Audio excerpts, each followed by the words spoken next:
It's calving season again, and we are back to the best and the brightest, or the worst and the worster. So here we are. What are our greatest concerns or fears for the season?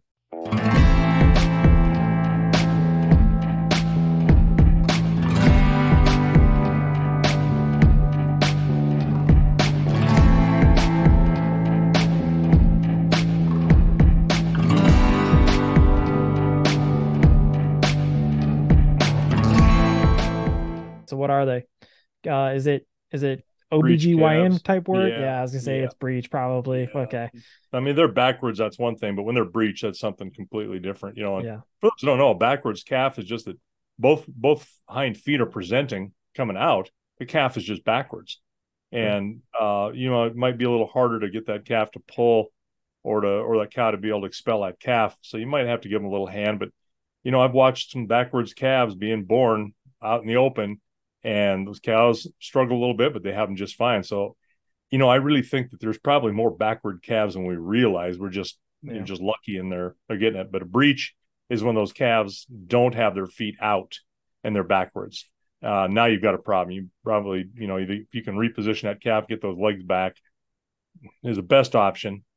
But you're looking, more likely and time wise and health of the cow, you might be doing a cesarean. So, which is something, we don't do. You call a vet and hope that they're not tied up on somebody else's cesarean or something, because that happens. I mean, you got everybody around you is doing the same thing, and you're just hoping that you got some good outcomes and calves are being born correctly. So pulling calves, keeping them alive, and then the weather.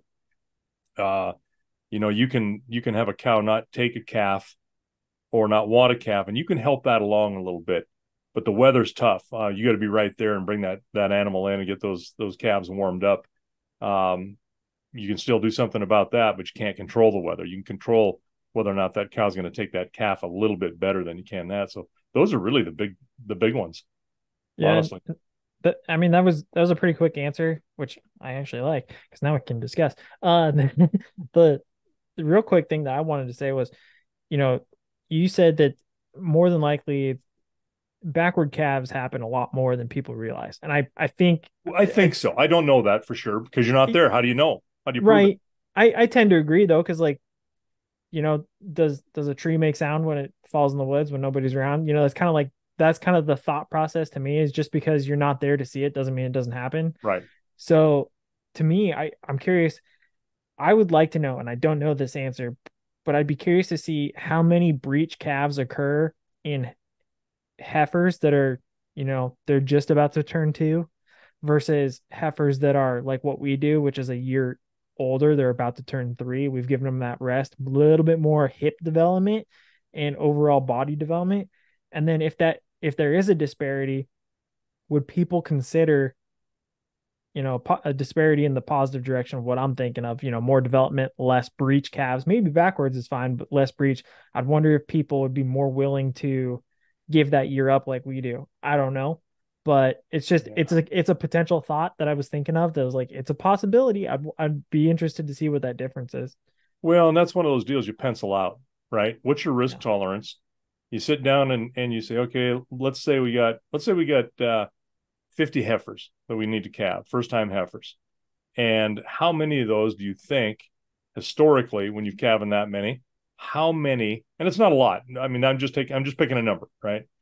Um, how many of these have you needed to do something with in the way of pulling a calf? How many of those have been backwards? How many have been breech? Breech is not super common, but it is enough that you worry about it, right? Right.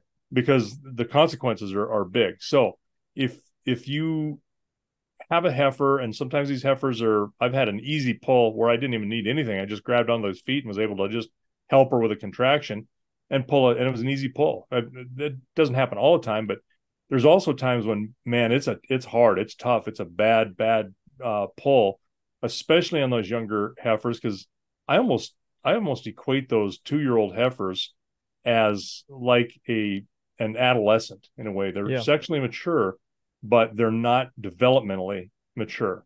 They could mature some more. They're enough to do it, but that's why you're putting heifer bulls on them. And we also do the same thing. We're kind of hedging our bets a little bit, and we've got a little older heifer, but we're putting them against heifer bulls so that we don't have those issues. So you'd have to look at what your loss would be and say, okay, I'm going to lose, let's say I lose 5% of my girls. Let's say we get, 3 losses out of 50, right? That's about 5%, a little over. And so what does that cost me to do that? Well, what does it cost me to hold those cows for an extra year? What does it cost me to hang on to them? How long will they live? I mean, these are all, and they're based on supposition. You can't have a definitive answer to all of that.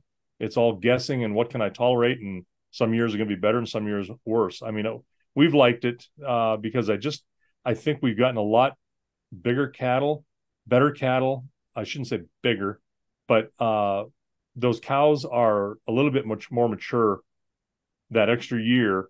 We don't have quite the calving issues. We don't have the calving issues. You pull one occasionally, but that's normal. Those cows take those calves better. You don't have a heifer that absolutely is a teenager and doesn't want anything to do with this thing that just appeared out of nowhere.